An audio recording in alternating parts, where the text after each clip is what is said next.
있습니다. 한국일보 3면에 실린 기사인데요. 고영태 씨가요, 어제 헌법재판소 탄핵 심리에서 제기된 최순실과의 불륜설에 역겹다 이렇게 격분을 했고요. 최순실은 고영태를 향해서 신용불량자의 마약 전과가 있다고 주장을 했습니다. 설전이 벌어졌는데요. 특히 최순실 측은 고영태의 사적인 부분을 집요하게 파고들었습니다. 최순실 측은 신용불량자가 된 적이 있나? 최순실을 이용해 채무를 해결하려 했던 적 있느냐? 이렇게 쓸데없는 걸 물었고요. 고영태는 이 사건과 관련이 없다며 불쾌했습니다. 최순실 측이 최순실에게 받은 돈이 제법 되냐? 이렇게 물으니까 이때 고영태 씨가 좀 폭발을 했습니다. 증거도 없으면서 아무거나 갖다 붙여서 신성한 법정에서 장난을 치느냐? 이렇게 화를 냈다고 하는데요. 변호인에게 공격을 맡기고 고영태 증인을 듣던 최순실도 이 장면을 지켜보며 고개를 가로젓거나 노려보기를 반복을 했습니다. 조선일보 실린 기사를 좀 보면은요. 최순실이 이렇게도 얘기를 했다고 합니다. 신용불량 걸려 있어서 통장 거래가 안 됐지 않냐 이렇게 얘기를 하니까 고영태 씨가 저는 모르는 얘기다 이렇게 얘기를 했고요.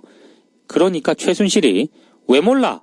그리고 고민으로 법원에서 개명하려고 했는데 마약 전과가 나와 가지고 못했잖아 이렇게 얘기를 했고요. 고영태는 그거는 무조건 아니고 이렇게 응수를 했다고 합니다. 두 사람의 감정이 갈수록 격해지니까 재판장인 김세윤 부장판사가 아직 물어볼 게 더 남았어요. 시간이 많이 늦었는데 하면서 제지를 하기도 했다고 합니다. 10여 분 동안 최순실 씨가 반말투로 질문 공세를 했다고 하는데요. 이게 법정에서 가능하다는 것도 저는 대단히 놀랍습니다. 보통 이렇게 하면은요. 재판부에서 강력하게 제지를 하고요. 재판에도 불리하게 작용을 하기 때문에 변호인이 이렇게 못하도록 합니다. 그런데 법정에서도 안하무인이었다는 그런 얘기가 됩니다.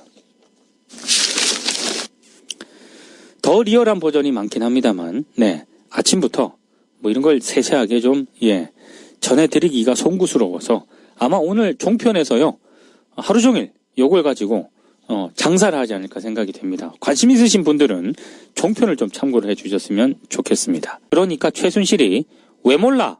그리고 고민으로 법원에서 개명하려고 했는데 마약 전과가 나와 가지고 못했잖아 이렇게 얘기를 했고요. 고영태는 그거는 무조건 아니고 이렇게 응수를 했다고 합니다.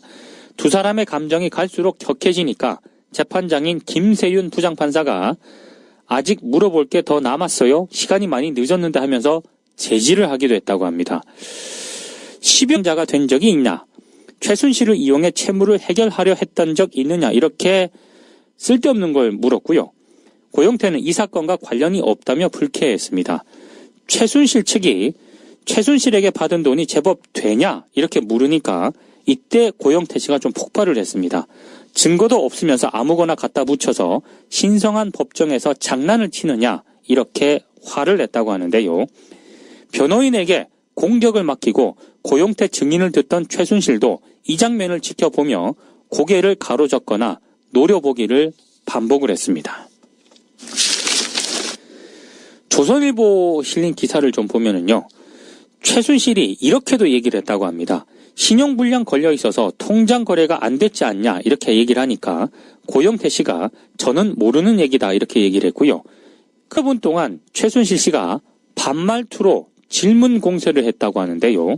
이게 법정에서 가능하다는 것도 저는 대단히 놀랍습니다. 보통 이렇게 하면은요. 재판부에서 강력하게 제지를 하고요.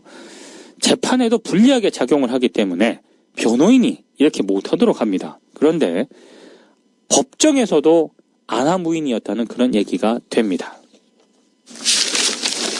한국일보 3면에 실린 기사인데요. 고영태 씨가요. 어제 헌법재판소 탄핵 심리에서 제기된 최순실과의 불륜설에 역겹다 이렇게 격분을 했고요. 최순실은 고영태를 향해서 신용불량자의 마약 전과가 있다고 주장을 했습니다. 설전이 벌어졌는데요. 특히 최순실 측은 고영태의 사적인 부분을 집요하게 파고들었습니다. 최순실 측은 신용불량